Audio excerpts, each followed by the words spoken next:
Right, so you guys have voted, and the Deathmarks have won the latest poll. 37% of 1,300 votes was for the Deathmarks. So we're going to be doing 7 questions today, 7 important questions in relation to the Deathmarks. Are they better than Hexmark destroyers? Does sniping actually work in 40k?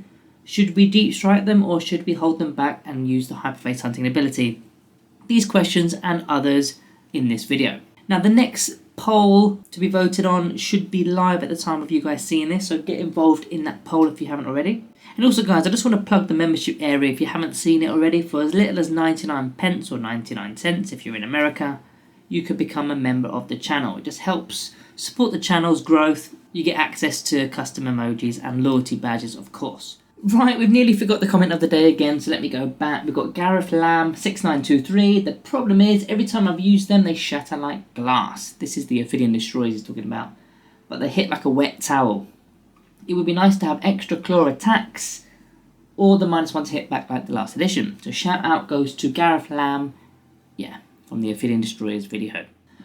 Right then, let's get into the Deathmarks then. Important questions. We're looking at our Hyperspace Hunters. They are 65 points for 5 now, so they did go up 5 points for the unit, and of course that would be 130 points for the 10-man unit. So the first question, should you take a 5-man unit or should you take a 10-man unit?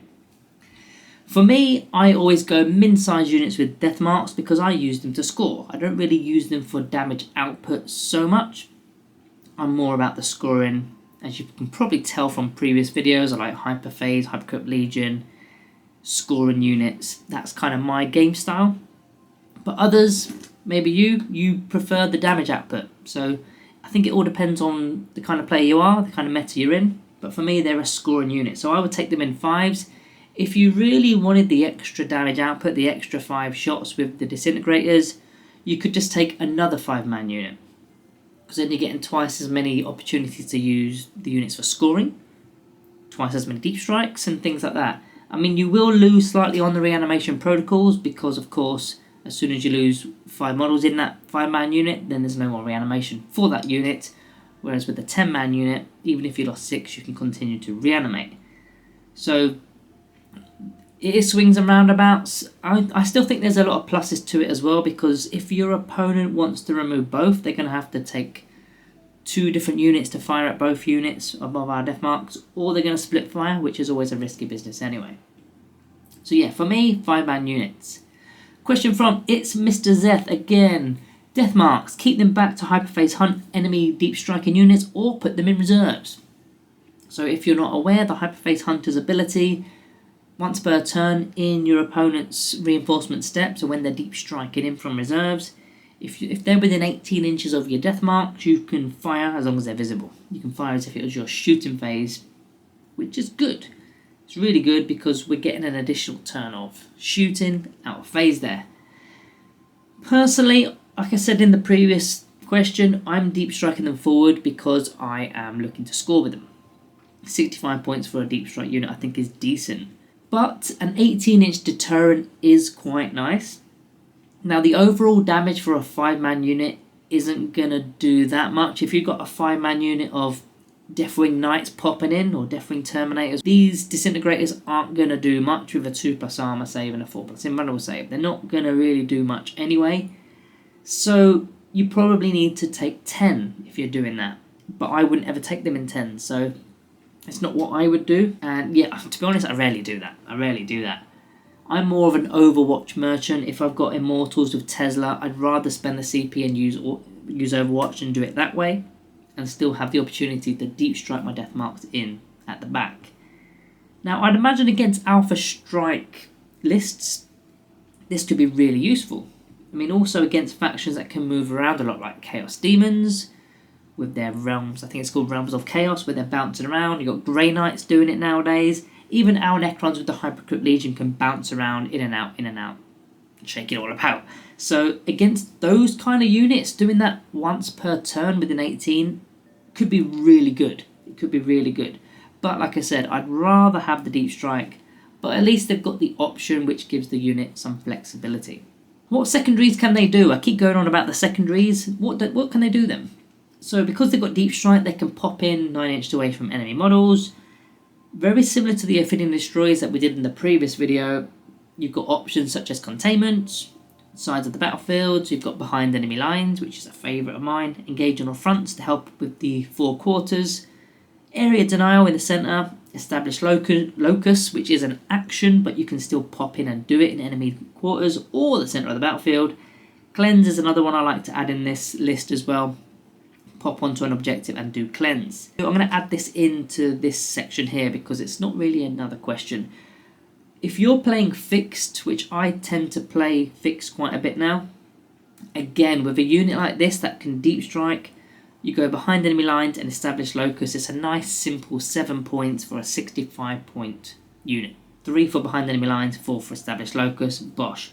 If you're in the Hypercrypt Legion and you use Cosmic Precision, it's very difficult to screen it. Very difficult to screen within 3 inches, a 5-man unit of Deathmarks for 7 victory points. We've got another question from Brandon Coaster, pin code 4514. I think the main Deathmark question is Deathmarks or Hexmark Destroyers? Very good question. Now you guys or long-term viewers of the channel will know I absolutely love Hexmark Destroyers. So let's break this down in a basic way. We're not going to go through it vigorously, but let's look at the points cost first. 65 points for Deathmarks, 70 points for a Hexmark, so you are paying more. Both units are toughness 5. You're going to get a combination of 5 wounds for the unit in total. Deep Strike, they're both Deep Strike. Precision, Deathmarks have precision with their snipers if you're going to be using that. Hexmark Destroyers actually lost precision since the Codex. The Hexmark Destroyer has a couple of advantages, which is lone operative, which is massive, and they ignore cover with their pistols as well, which is cool. And their pistols, in fact, so if they're within engagement range, they can still fire. Now, there are other factors which I've not put in the image here, such as Deathmarks have 5 shots, which is less shots, but they're damage 2. Hexmark Destroyers can shoot out of phase. They've got the free Overwatch stratagem. They've got the multi-threat eliminator ability to be able to shoot if you're targeting a unit within 3. For me, personally, the Hexmarks are just superior to not just this unit, but every unit we've got. They just score me so many points. The lone operative alone is an absolute steal for 5 points, let alone all the other things you get with it. So, for me, the Hexmark wins this little bout, and I would take 3 Hexmark Destroyers over any amount of Deathmarks. Three amounts of Deathmarks, I suppose. It's not. I'm not saying Deathmarks are bad. I just really like the lone op part of it and the deep strike. You're deep striking a single model with a Hexmark, one single base. It is a bigger base, but it's only one. Whereas the Deathmarks, they are smaller bases, but 5 of them makes a slightly larger surface area. Next one, does sniping work? Does it actually work? To a degree, yes, but it takes a few turns. It's not straightforward, it's not easy. If you fire 5 shots with the heavy keyword at a character with no invulnerable save, like an apothecary or a weird boy, you're likely going to take it out in one go, in one turn, which is good. Because you've got -2 AP and 2 damage, you should be getting a few through. However, if you start to target units that have got an invulnerable save, or characters with invuln saves like a Chaos Lord or a Brood Lord, for example, it's going to be a lot harder, and it's going to require 2 or even 3 turns of shooting from that 5-man unit. And of course, if you've got a 10-man unit, you've got more chance of doing it. 1 or 2 rounds of shooting. But like I said, and I keep saying, I just take them in 5s. So does sniping work? To a degree, yes. But you've got to keep at it. It doesn't just happen like that. So should I target non-characters then? We've spoken about characters. What about the non-character models? I've got a few infantry examples for us today. So targeting toughness 3 Guardians. If you're taking a 5-man unit of Deathmarks targeting some Guardians, you're only going to kill a couple of them. Only 5 shots. You've still got a hit. You've still got a wound. And you only kill a couple. Damage doesn't really apply. Damage 2 because they're only 1 wound models. If you're going for toughness 4 Intercessors, it's the same. 1 or 2. It's the exact same thing. They are 2 wound models, but at least you go straight through both those wounds. They're probably the more ideal target out of all of them. Toughness 5, I've got Scarab Terminators on the screen for us. You're only going to do about 2 wounds because they've got a 2+ armor save. Their toughness is higher at toughness 5, so it's forced to wound now. And the AP just puts them on a 4+, which is their invuln save anyway.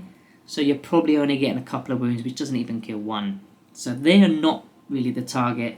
Monsters and vehicles, I wouldn't even bother. Again, you're probably just getting 2 wounds off. Against a vehicle or monster that's maybe got 8, 9, 10, 15 wounds, whatever, it's not even scratching the surface, is it? Best detachment for Deathmarks. This one's pretty easy. I mean, they do work in every detachment, don't get me wrong, but all day long, it's the Hypercrypt Legion. Simply because of the hyperphasing rule, they're going to be able to be picked up again and then re-Deepstrike. That's going to be fantastic for your secondaries, whether you're playing fixed, whether you're playing tactical, whatever you pull, you've got them in the bag, in reserves, ready to go, and you can, again, if you're playing tactical and you pick containment, pop them in on the sides of the board, do the job, end of your opponent's turn, pick them up again. On your next turn, you've got another card, and it's behind enemy lines. Put them down again, do behind enemy lines. They're just constantly scoring and scoring and scoring whatever card you've got. And the great thing is, you're picking up your tactical card in your command phase, whereas where they're off the board. They're still in reserves at that point. So you're getting your card, and then you're knowing what they need to do. Let's come on and do it. So that's fantastic. Also, if you're playing this detachment, you've got that Cosmic Precision Stratagem, so they can come 3 inches away from enemy models rather than 9 inches. Again, that's really hard to screen out. Super hard to screen out, in fact. So if your opponent is trying to screen out behind enemy lines and establish locus, well, good luck to them. It's not going to be that straightforward. So yeah, guys, get involved in the next poll, and I'll see you in the next one.